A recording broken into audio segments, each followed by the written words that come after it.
Look at me. One evening, when I was in my junior year of high school, my mom and dad went out, leaving me home alone. I had a lot of homework to do, so I spent the whole evening sitting at the desk in my bedroom. My parents left the house around 6 p.m. While I was doing my homework, I put on my headphones and listened to loud music.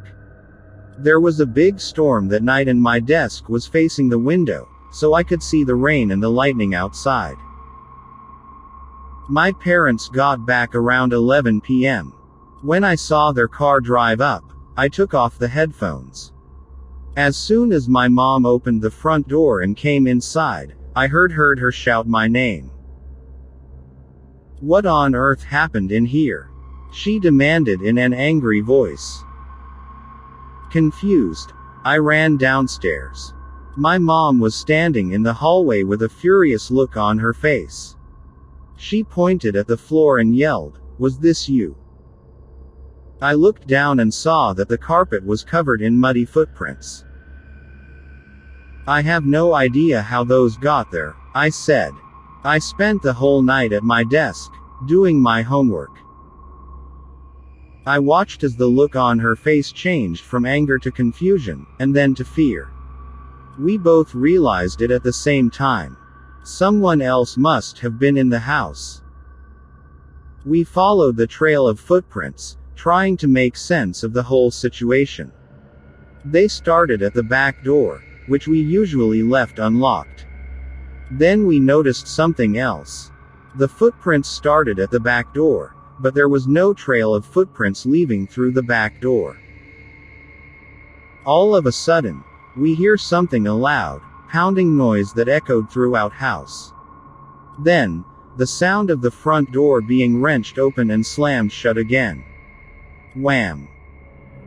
We all ran into the garage and locked the door behind us. My mom took out her cell phone and called the police. "Please come quickly," she shouted. "Someone's in our house." After what seemed like hours, a patrol car arrived with 2 police officers, a male and a female.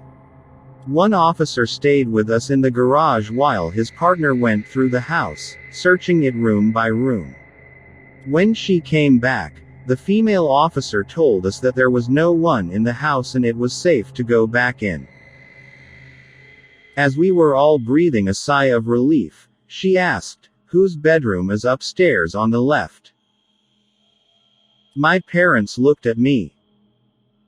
"It's mine," I told the officer. She asked us to follow her.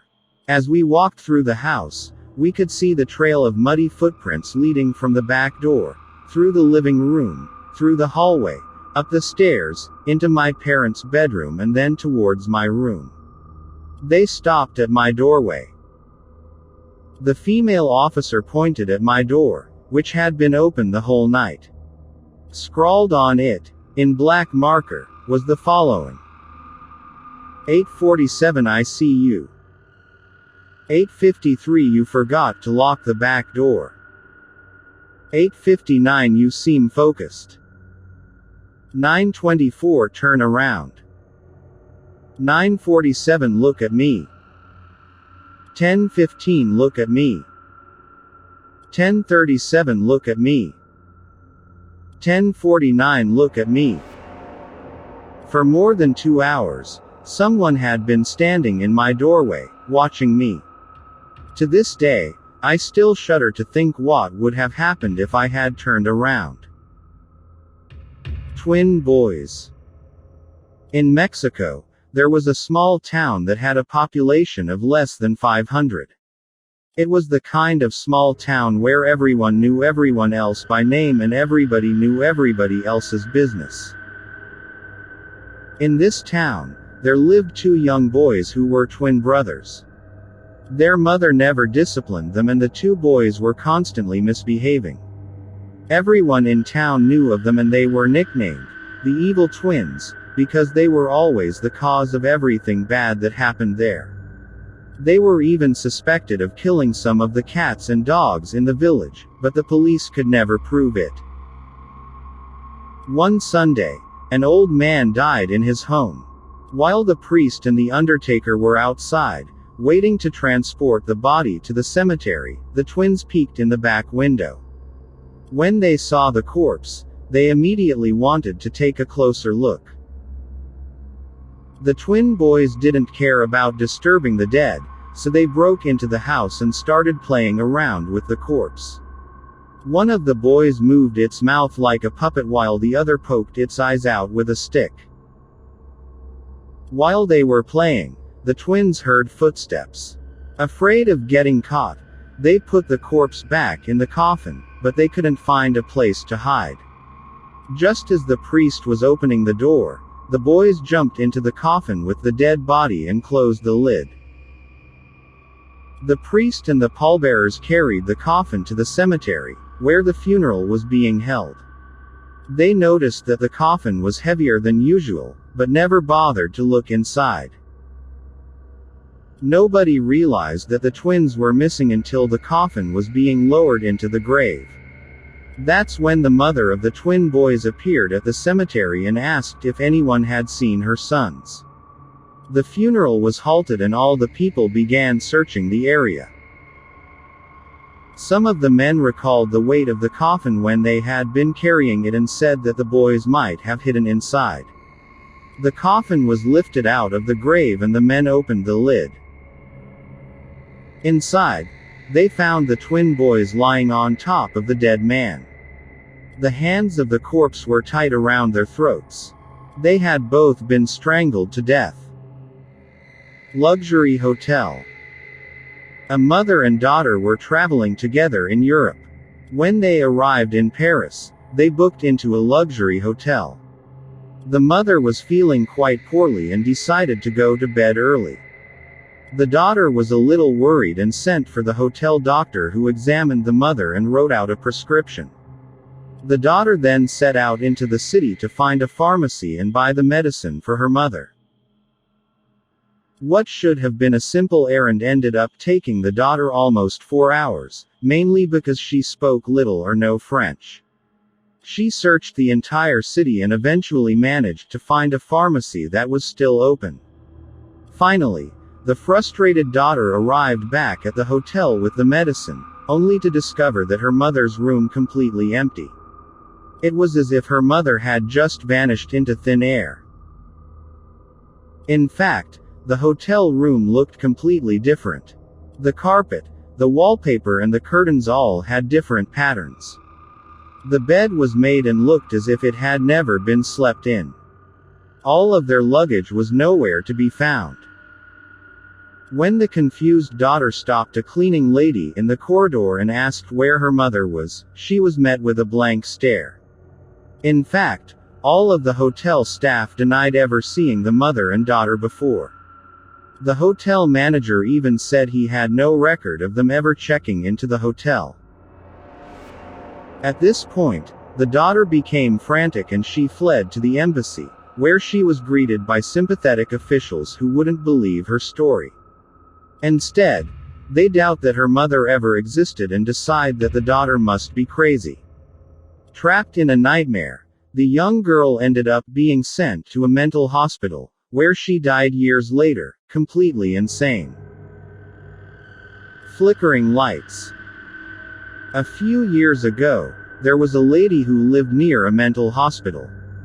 One night, she was at home watching TV, waiting for a phone call from her brother. He was flying into town to meet her and was going to call when his plane landed. It was a very stormy night. Suddenly, the television program was interrupted by a news bulletin. The news reader said that a crazy woman had escaped from the local mental hospital. They doctors said that the crazy woman was very dangerous. She had killed 12 people before she had been caught and sent to the mental institution. They also said she was obsessive-compulsive and was obsessed with light switches. The woman was distracted by her phone ringing. It was her neighbor from across the street. He told her that her upstairs lights in one window kept flickering on and off. The lady thanked for letting her know and hung up the phone. She thought it was probably just an electrical problem, but she decided to go upstairs and check, just in case. In the darkened hallway, through the crack under the door, she saw that the lights in one bedroom were indeed flickering on and off. Gripping the door handle, she opened it cautiously. The room was empty. The fan in the room was on and it was blowing a coat hanging beside it.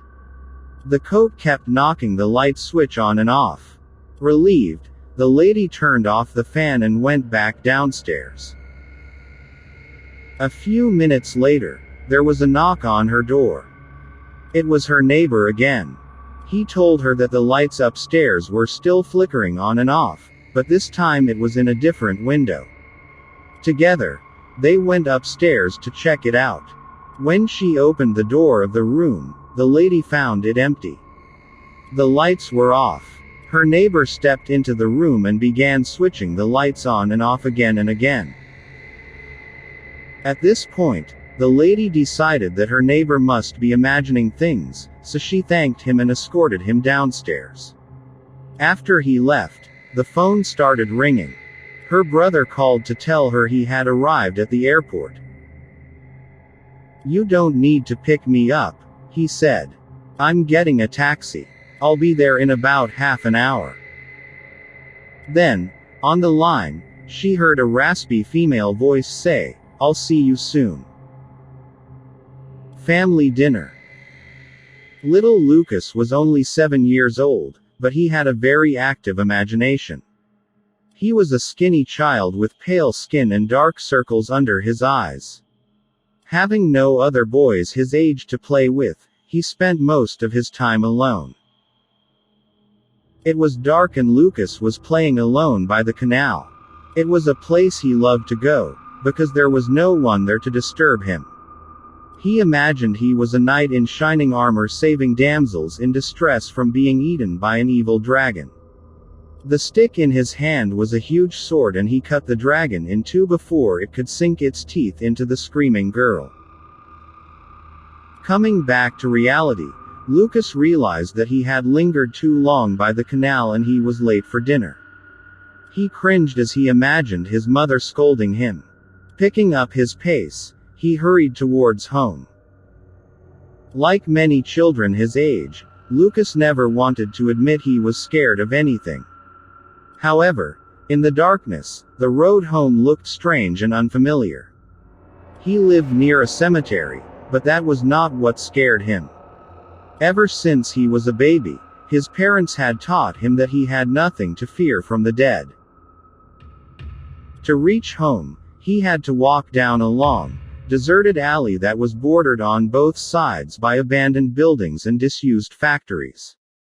As he walked past the dirty and broken windows, he imagined eyes staring at him from the darkness and grotesque beasts lying in wait behind every corner. He could not admit to himself that he was afraid. His father always said that fear was for cowards, and Lucas didn't want to see himself as a coward. After all, he was a knight, a brave warrior, and he shouldn't be afraid of anything. That night, the alley was much more quiet than usual, and Lucas had to tell himself to be brave. He could hear his footsteps echoing distinctly all the way, and every so often he thought he saw strange movements in the windows of the dilapidated buildings. "Come on, Lucas," he mumbled. "You have nothing to fear." Just then, he heard a loud noise up ahead and a trash can tumbled over. It startled him and he stopped suddenly in his tracks, shaking like a leaf. Then, he saw a big rat skitter across the alley and disappear into one of the abandoned buildings. Lucas breathed a sigh of relief and kept on walking. Minutes later, he heard the sound of footsteps echoing behind him. The blood froze in his veins. He turned around just in time to see the dark shadowy figure approaching in the distance. All he could make out was the silhouette of a tall man in the moonlight. Lucas was overcome by a feeling of impending doom and panic gripped his heart. He wanted to run, but for a moment, the muscles in his refused to comply. He was rooted to the spot. Glancing behind him again, he realized that the shadowy man was getting closer and closer. His heart beating fast, Lucas took off running like a madman. The dark figure was hot on his tail. He was only a short distance from his home, but he was being pursued. The frightened boy ran as fast as he desperately trying to reach the safety of his house. He could hear the footsteps behind him getting nearer and nearer. All of a sudden, he felt a heavy hand on his shoulder. He spun around, eyes wide with terror, and came face to face with the tall man. "Lucas, where have you been?" he said. It was the voice of his father. A wave of relief washed over the little boy and his knees stopped shaking. He was safe at last. "Your mother's been worried sick," his father sighed, shaking his head. "I forgot what time it was," mumbled Lucas. His father took him by the hand and led him home. When they walked into the kitchen, his mother got up from the table. She had a frown on her face. "What time do you call this?" she scolded. "You're late for dinner, young man." "Sorry, Mom," Lucas replied, hanging his head. "It won't happen again." "Well, what are you waiting for?" she said. "Set the table while your father gets dinner ready."